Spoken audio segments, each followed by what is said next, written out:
Welcome back to another FineScale Modeler Weekly. I'm Kendra Bell. And I'm Tim Kidwell. I'm excited to start this week's show with Tamiya's highly anticipated, all-new 1/35th scale M24 Chaffee European theater. Me too. The US government, unhappy with the performance of M3 Stuart tanks, began looking for a new light tank in 1943 with the T-24 project. Designed by Cadillac and armed with a 75mm gun, the new tank utilized sloped armor, twin engines, and torsion bar suspension courtesy of Buick. Officially entering production in 1944, the M24 would have to wait until December of that year before the first units saw action, defending a repair depot in Belgium. The quick and maneuverable tank was nicknamed Chaffee for Major General Adna R. Chaffee Jr. after World War II and went on to see action in Korea, but it was quickly relegated to recon duty in favor of M4A3E8 and M26 medium tanks. Tamiya's kit includes 8 sprues of separately bagged, injection molded olive drab and clear plastic parts and a single photo-etched metal fret. You'll build the lower hull from a bottom plate, sides, bulkhead, and front and rear plates. You'll form a mesh rack for the tank's rear from photo-etched metal bent to shape with a 2-part jig. The running gear consists of bump stops, separate suspension arms, multi-part road wheels, drive sprockets, return rollers, and idler wheels. The drive sprockets attach via polycaps. The T72 single-pin tracks are provided as 14 Lincoln-length parts for both runs attached in a specific order. Fenders attached to the upper hull, and the kit supplies plenty of details like hatches, tarps, grab handles, headlight guards, tools, and a ball-mounted machine gun. The kit provides molded plastic tow cables instead of thread or wire. You receive a detailed breech and radio equipment to detail the interior of the 6-part turret. The gun shield and single-piece barrel round out the major construction on top.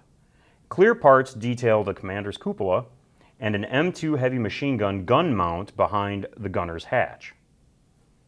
Tamiya includes 2 nicely detailed torso figures should you decide to pose the hatches open. Tamiya calls out paints mostly from its acrylics line, but calls out olive drab from its TS and LP lines.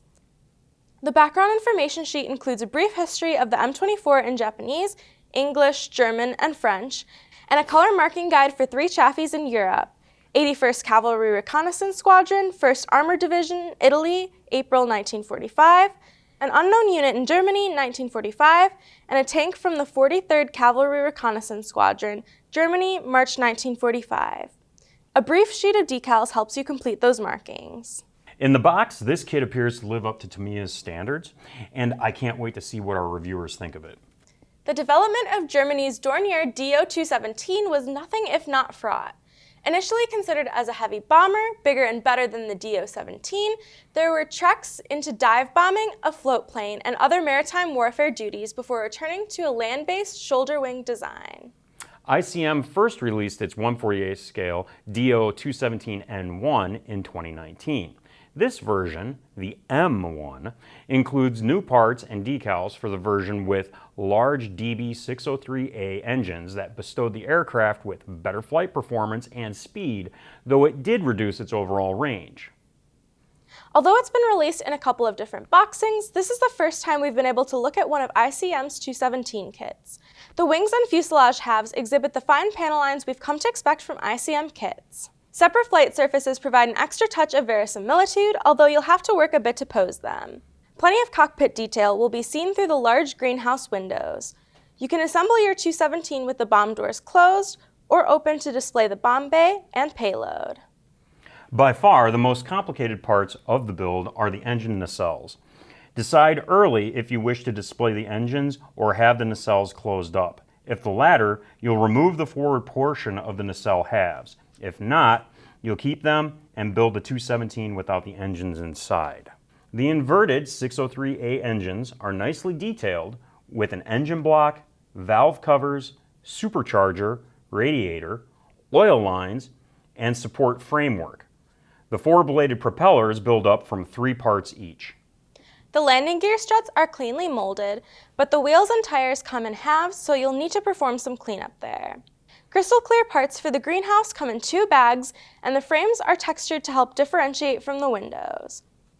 The instruction book includes mask templates to help painting. A decal sheet includes decorations for the instrument panels, plus exterior markings to help you finish one of 4 DO217 M1s. 9th Fliegerkorps Kampfgeschwader 2, France, summer 1943. 2nd Fliegerkorps Kampfgeschwader 2, Colombier in early 1944. 1st Fliegerkorps Nacht, Kastrup, spring 1945. And 2nd Fliegerkorps Nacht, Prague-Ruzynia, 1945. The DO-217 is definitely an interesting bomber and will make an interesting addition to a collection of World War II Luftwaffe aircraft. And the camouflage options for this kit will give your fine line airbrushing skills a workout. It definitely will. You may have heard that the AMPS contest in South Bend, Indiana this year had some company at the venue, including an esports competition and a miniatures wargaming convention. Wargaming books can be excellent sources for historical and painting information, especially concerning specific battles and uniforms. And here is just such a book, Helion Wargames 28, The Spanish Passion by Rob Anderson and Javier G. de Gabiola.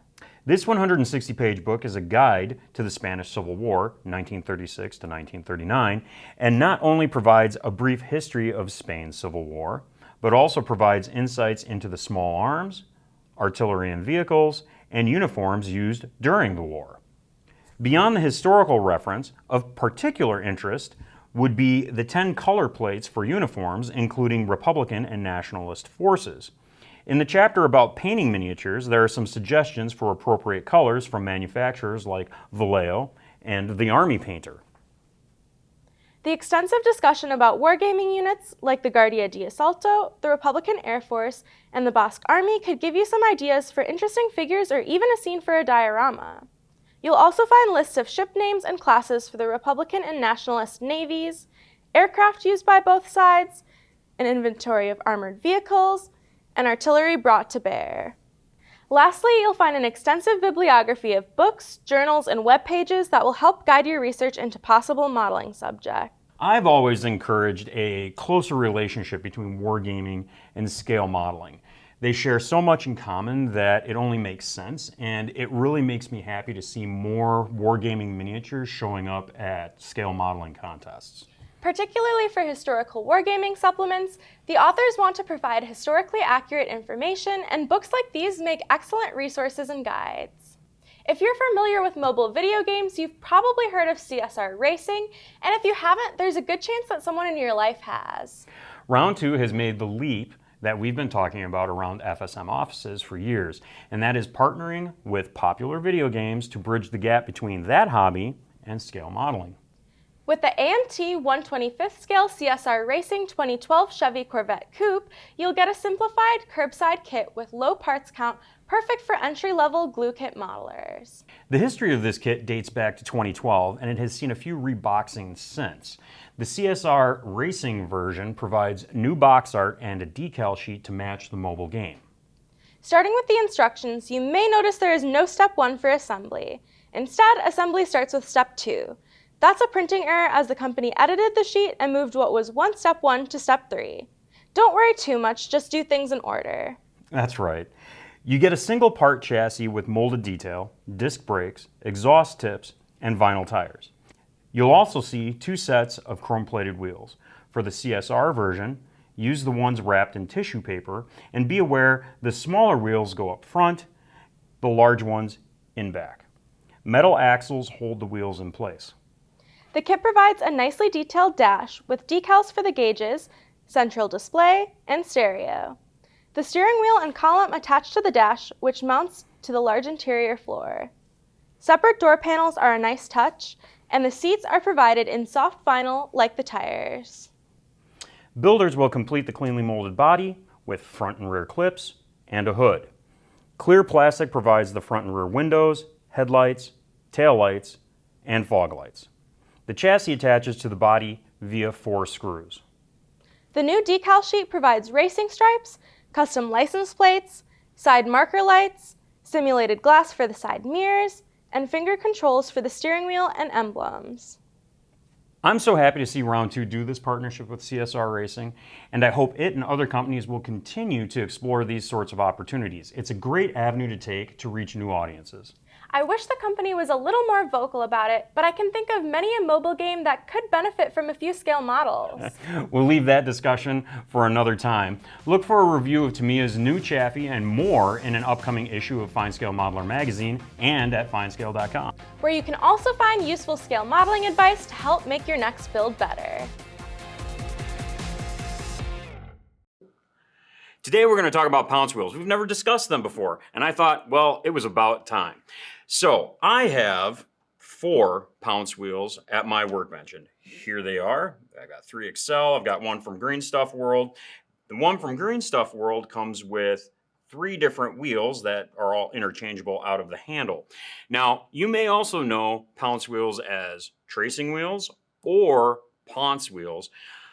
I first ran into tracing wheels when I was a wee lad, and my mom was using one to trace a sewing pattern onto cloth. Now, we use them for a little bit of a different purpose, and that is really to put rivets onto a model. Now, you may have been cleaning a model up and you've erased, sanded away detail, rivet detail, or maybe you're scratch building something and you want to add rivet detail. What's nice about Pounce wheels is that you can get them in different sizes. And you can see with this one, as opposed to this one, the number of teeth here is different than the number of teeth here. And that means there's going to be a difference in how widely spaced the rivets are that you're placing onto your model. And you see the differences in teeth there, as opposed to this wheel, which has many, many teeth very tightly packed together. How this Pounce wheel works, it's very easy. You just go ahead and push that forward. The little wheel comes out. That little rivet comes out with it. And then you just switch it out with a different wheel. Pull that back down, insert it, and then just lock it in place, and you're ready to go. So how does a Pounce wheel work? Let's take this XL one right here. It's a small wheel. What you can do is just run the wheel wherever you want your rivets to be. So I'm just going to choose right here, and I'm going to add some pressure and go. Now, one of the things is if you're not practiced with them, you can go off the rails a little bit. So I'm just going to go back and go next to it. So I'm just going to do that again because I'm not used to using this little Pounce wheel, so I'm all over the place with it. But I'm going to go and I'm going to run these rivets off to the side here. We can come over here then, and we can use this wheel. Now these are going to be finer, but you can see I also did a much straighter line with that one because I'm more used to using this particular Pounce wheel. So it's probably a little bit hard for you guys to see those rivets on your screen. So we're just going to take a wash and fill those in. And here I lost control of that one, but you can see that my redo here, those are pretty closely spaced. These are the rivets that are spaced a little bit farther apart. And then here are the rivets that are really close together. And if this was a model, after all of this, I would just go back and clean that wash off. So those are Pounce wheels. They come in different tooth counts so that the spacing between rivets that you're placing is different. And that's useful if you're trying to match the spacing on a model that already has rivets. But it's also nice to be able to give you some variance when you're adding rivets to a model that maybe doesn't have any. As many of you know, we hold Build a Model Month in November, and this past year we had a group build on our forum that was aimed at new modelers, young modelers, and their mentors. And what we did is we ran a gallery of completed models in the May-June FineScale Modeler issue, which is on sale now. One of the cool things that we get are letters from readers. And I received a letter recently that talked specifically about the BAM group build that we hosted from a grandfather named Richard Hatton. And I just want to go ahead and I want to read this letter to you. I wanted to take this opportunity to send a very heartfelt thank you for including my granddaughter's model in the BAM segment of the newest issue of FSM. CJ first thought it was cool when she learned that she may be in an issue, then thrilled to find she was actually going to be in it. When she came to visit last week, I placed a physical copy of the magazine in her hands and she immediately ran to show her mom. The look of joy and pride on her face is a priceless memory I will always cherish. This moment lit a spark in her that has ignited a confidence that she has never shown before and has started what I hope will be a lifelong passion for the hobby. It's letters like Richard's that we really do live for. It reminds us of just how important FineScale Modeler can be, not only to existing readers and viewers, but also to those who are new to the hobby, and just the impact that we can have on everyone who is in the hobby. And that's really why we're here. We've said it before, and I'll say it again, is that we're here to support the hobby. We're here to make your next model better, and we're here to help Richard help his grandkid, or someone else help their grandkid, or someone new that they're mentoring in the hobby, to help them build better models. So thank you, Richard, for sending us this letter. It's just great. And thank you, CJ, for participating in Build a Model Month last year, and we hope to see you again this year.